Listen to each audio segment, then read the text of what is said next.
السلام علیکم ورحمت الله وبرکاته ملګری ته بوز کړي چې طلاق ستري کرا په یو ځای باندې درې ورځي کنه طلاق طریقه خدا را چې انسان خزر طلاق ورکي او طلاق په داسې حالت کې چې په حالت د حیض کې نوي اگر که حمل داغي وي په حمل کې طلاق ورکول جایز دي خو چې حمل داغي ښکاروي او که چې ښکارا نه وي نو بیا صحیح نه وي په حالت د حیض کې بنور کوي په داسې حالت کې چې کله انسان دخول ورسره کړی وي میلاب کړی وي بیا ون طلاق نه ور کوي چې کله انسان په طهر کې طلاق ور کوي پاکوالی کې او میلاب یې نوي کړي نو بیا طلاق ور کول جایز دي یو طلاق ورکی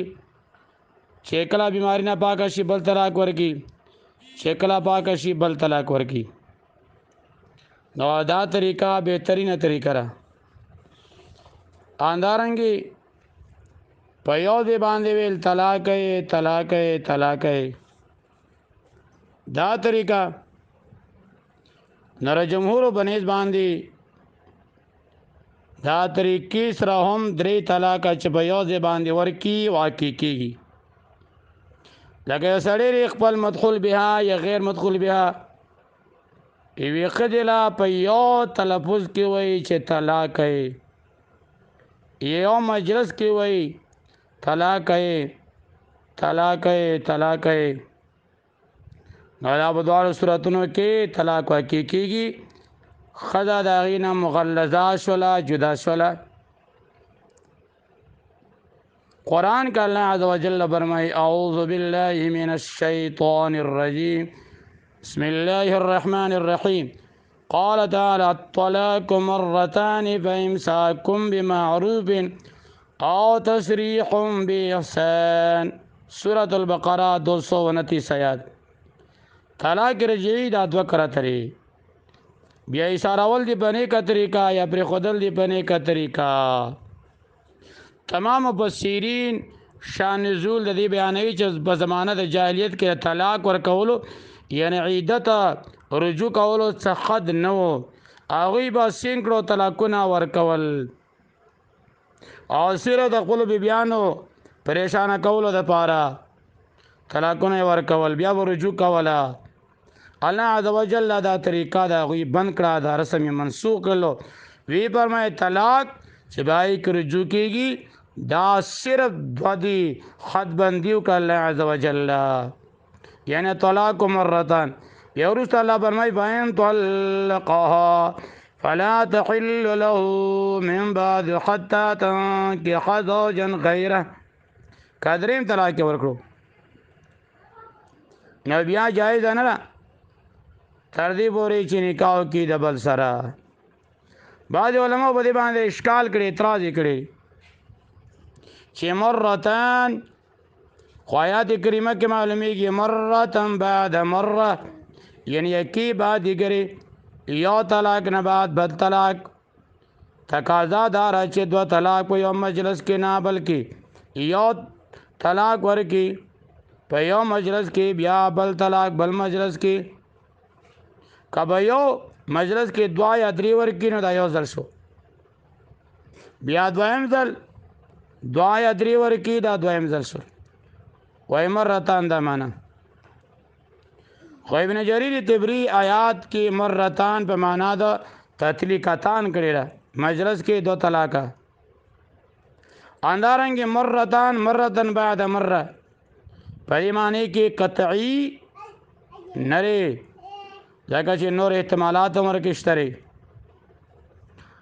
لکه قران کا الله عز وجل فرمای اولئک یؤتون اجرهم مرتين الله باندې خلکو ته دو کرتا ثواب ورکي مرادي ومن يقنط منكم لله ورسوله وتعمل صالحا نؤتها اجرها مرتين سورۃ الاحزاب کې الله عز وجل فرمایي چې الله او رسول تابعداري وکړه انې کمال وکړ موږ هغه له ثواب دوګنا ورکو پر دواړه ایتونو مبارکو کې مرتين دا ډبل ثواب ورکولو معنی باندې راځي. دا مطلب نه چې الګ الګ ځان ځان له دوا ثوابونه ورکړي شي. لکه صحیح بخاری کې راځي داودس په باب کې د عبد الله ابن زید نه روایت دی ان نبی صلی الله علیه وسلم توضا مرتين نبی علیہ الصلوۃ والسلام او د سوګلو اندامونه وینځل دو مرتبه. دا مطلب نه لري چې په یو مجلس کې نبی علیہ السلام یو مرتبه بل مجلس کې بل مرتبه وینځل. ډیر روایت په دې باندې کې چې مرتين دا په معنا د مرتن بعد مره راځي. نو مطلب دا دی چې په یو مجلس کې مرتن بعد مره راځي اندارنګ یو مجلس کې طلاق ورکول یو بل پسې هم راځي. نو مرتين معنا فلقتين دو ټوکړو معنا باندې هم راځي. لکه په دو مجلسونو کې دا معجزات قمر چې معجزه وا هغه ظاهر سره نو مرتن بعد مره دام داسي الفاظ دي.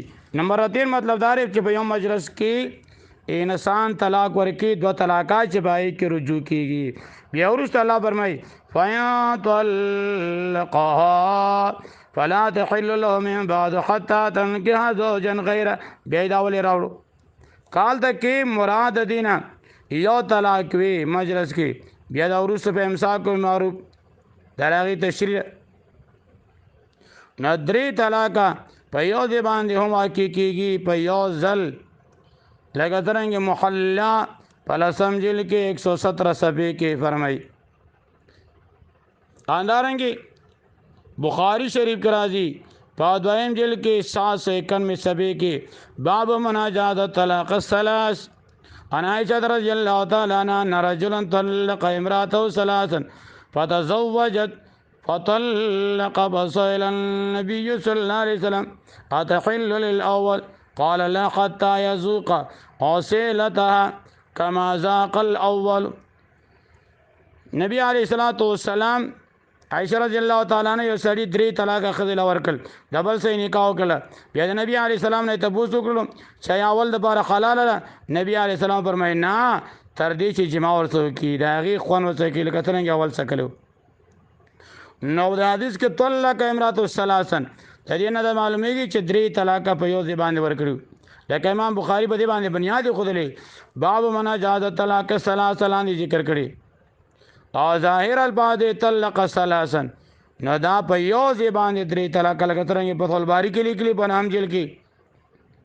اندار امام بخاری په دې باب لاندې باب مناجات طلاق ثلاثن تسال ابن سعد روایت نقل کړي چې بای کې د اوامر عاجلانی رضی الله تعالی عنہ کی سره پای کې داری چې میا بیبي یعنی خدای او خاون لیان نه شکل فارشل اوامر د نبی علی صلوات و سلام د حکم نمخ کې خپل خدای 3 طلاق ورکل. لکه الفاظ راځي فطلقها ثلاثا قبل ان يامره رسول الله صلی الله علیه وسلم اغي طلاق ورکو 3 طلاق د نبی علی السلام د وینا نمخ کې مکه بخاری دویم جلد کې 791 صفحه کې. د دې حدیث نه دا ثابت دي چې په یو مجلس کې 3 طلاق ورکول د نبی علی السلام په دور کې شی رسول الله باغی باندې رد ونکړو. د کلام عینی رحمت الله علیه وی فطلق ومزاه رسول الله ولم ينكر عليه فدل على ان من طلق ثلاثا يقع ثلاثا وإذا 3 طلاق یو ځبان دي د نبی علی السلام په مخ کې رسول الله اجازه ورکړو انکار ور باندې ونکړو. دلالت کوي چې طلاق پدری 3 طلاق یو ځبان دي واقع کې عمدۃ القاری کې راځي 14 جلد کې 238 صفحه کې.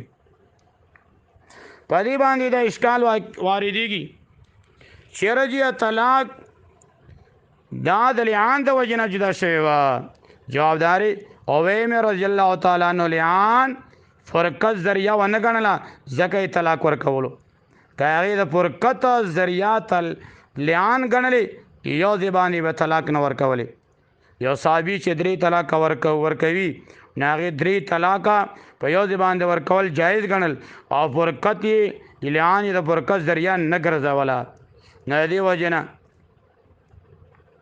لکه څنګه ابو داود کرا دي فطلق 3 طلقات عند رسول الله فانبذه رسول الله صلی الله علیه وسلم وکان ما صنع عند رسول الله صلی الله علیه وسلم سنتا. پدې کې د نبی علیه السلام په مخ کې او چې کوم کار د نبی علیه السلام په مخ کې کېږي هغې ته سنت وایي. نو لهذا اویمر د لیان نه بعد د نبی علیه السلام په مخ کې 3 طلاق ورکړل. نبی علیه السلام په هغې سکوت اختیار کړلو. په یو روایت سنن ابي داود کې 3 طلاق نبی علیه السلام نافذ کړل. نو د امر منسوس ولو ظاهره شوله چې دا مسله اجتهادي او نبی علیه الصلاۃ والسلام په مخ کې دا عمل شوی نه یو قسم عملی او تقریری سنت وګرځیدل. اندارنګ سنن کبرا کې راځي عائشہ رضی الله تعالی عنها چې تاسو وکړو سړي باره کې چې نکاح کوي د ښځې سره بیا طلاق ورکوي 3 ناغوی چې نبی علیه الصلاۃ والسلام فرمایي لا تحل الله حتى يذوق الاخر عسيلتها وتذوق عسيلته. وای نبی علیه الصلاۃ والسلام په دور کې مو داسې شیخ رسول الله ورته فرمایي چې نه حلال نه تر څو پورې چې دوا اول لنشي ورتلی چې دی ورته جما نه وی کړي. سنن نسائی کې لبی محمود ابن لبید نام روایت ہے چې نبی علیه الصلاۃ والسلام له خو دې شو چې صدیق په خدلا 3 طلاق ورکړي. نبی علیه السلام غوسه شو فاسدلو وی فرمایي د الله د کتاب څخه تاسو لوبې کوي او زه تاسو کې موجود یم.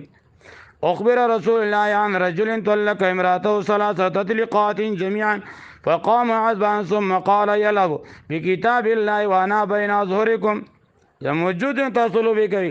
یدینه معلومیږي چې 3 طلاق واقعو وګنه دومره غوسه بینه کوي. حافظ ابن قیم رحمت الله علیه فرمایي اسناد په شرط د مسلم د اسناد بالکل صحیح دی. علامه ماوردینی رحمت الله علیه فرمایي سند بالکل صحیح کا جوهر نقیه کی.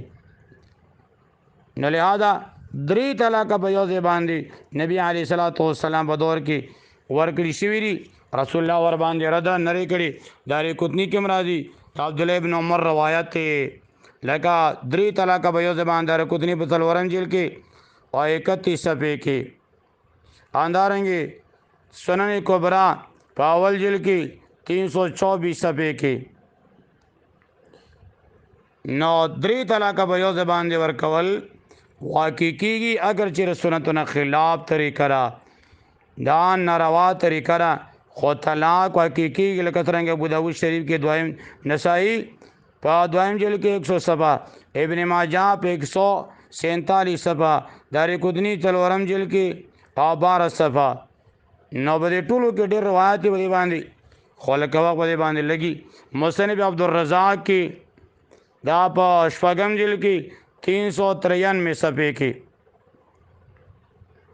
اندارنګي سنن سعید ابن منصور کې د ټولو کې دراغله اثار صاحب کرام په دې باب کې ډېر زیاتی. خلفای راشدین په دې باب کې لکه محلہ ابن حزم اول جلد کې 172 صفحه کتاب الطلاق کې. د جابر ابن برقان د معاویه ابن ابي یحیی چې عثمان ابن عفان له سره راځي ما قذله زر طلاق ورکل وایتا فقالت بانت منك بثلاث فدري طلاق واستانه جدا شول. د علي رضی الله تعالی عنہ مبارکی په محلہ ابن حزم کې دا نقل کړی شوی چې علي رضی الله تعالی عنہ یې سره راځي ما زر طلاق ورکل. علي ورته فرمایل ستانه بدري طلاق کو جدا شول. د عائشہ رضی الله تعالی عنها روایت الکمسن ابن ابي شيبه نقل کړي په شپږم جلد کې 334 صفحه کې. او د عبد الله ابن عباس روایت ہے. د عبد الله ابن مسعود روایت ہے په باقي مصنف عبدالرزاق په شپږم جلد کې 355 صفحه کې. د عبد الله ابن عمر روایت ہے په باب کې. نو روایت په باب کې ډېر زیات جمهور ټول قول دي. نو لہذا 3 طلاق په یو ځبان دي واقع کیږي.